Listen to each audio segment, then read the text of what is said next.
I, um, One thing I wanted to mention is it's nighttime now. You can't really see how well these candles light up the room. Unless you're trying to do something, they're good enough to get around the house. They're pretty good. And here in the kitchen, I've got these two. They light things up pretty good at night. And it's very calming, and they have a nice orange light. So, like when I'm watching, something on the computer or doing something, unless it's something like sewing or piano where I really have to see, then I don't really need a full light. And the LED candles, they burn pretty long, and it's a very natural kind of like candlelight glow. These candles aren't very good. I had something done to them. I had someone do something to them to try to get them in the candle holders, and it still doesn't work very well. They're just horrible candles. I'm just using them because I couldn't get any others mailed to me, because at the place that I was at before, the post office was a nightmare. And then in here in the bathroom, this is plenty to see to go to the bathroom. You can't really tell, because like you can't even see the skylight in there with the moon coming through, which it's not now, but it's still lighter out through the skylight than it is just the ceiling. But the candles, they do a wonderful job to see to go to the bathroom, and just anything other than like putting on makeup or something, they're fine.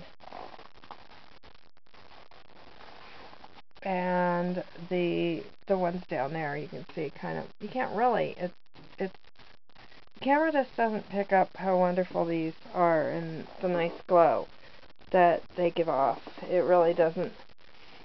But what's really nice is when I go to bed at night, I just leave them on and then turn them off in the morning.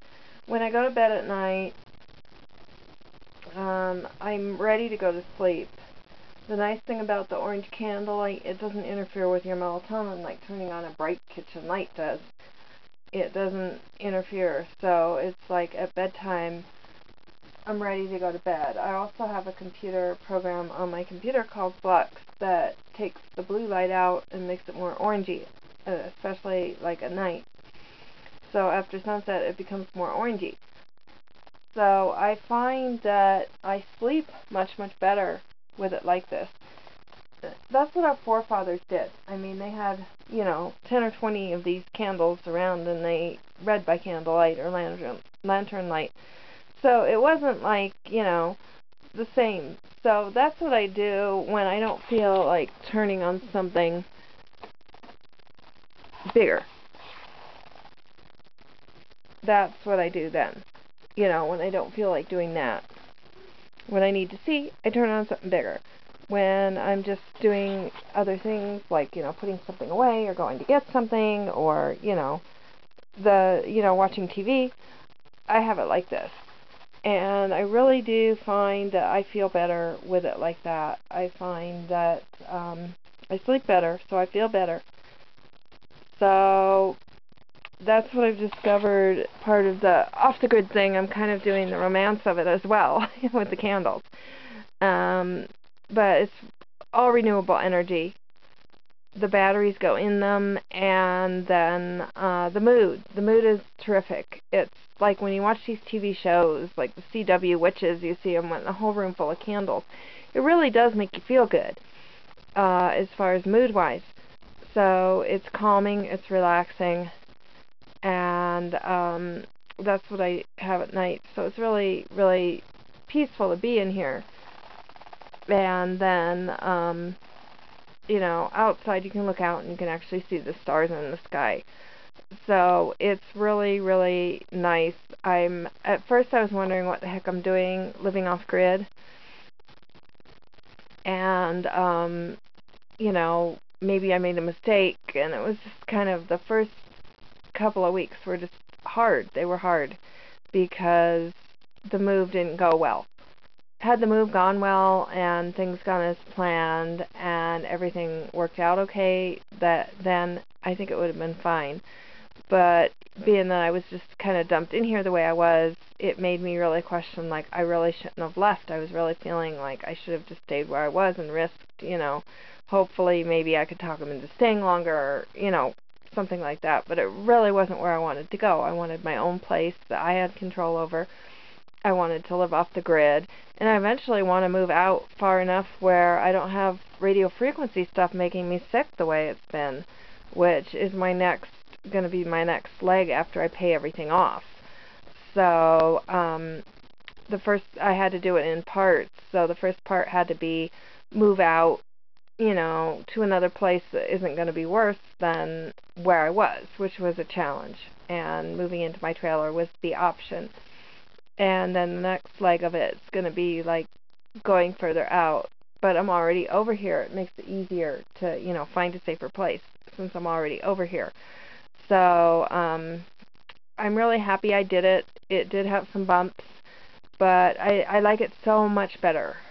It's like, I can't describe, like, being off-grid, worrying about utilities or the utility company is like a weight on my shoulders. Always hoping that it wouldn't shut down or turn off, or the gas would turn off, or whatever.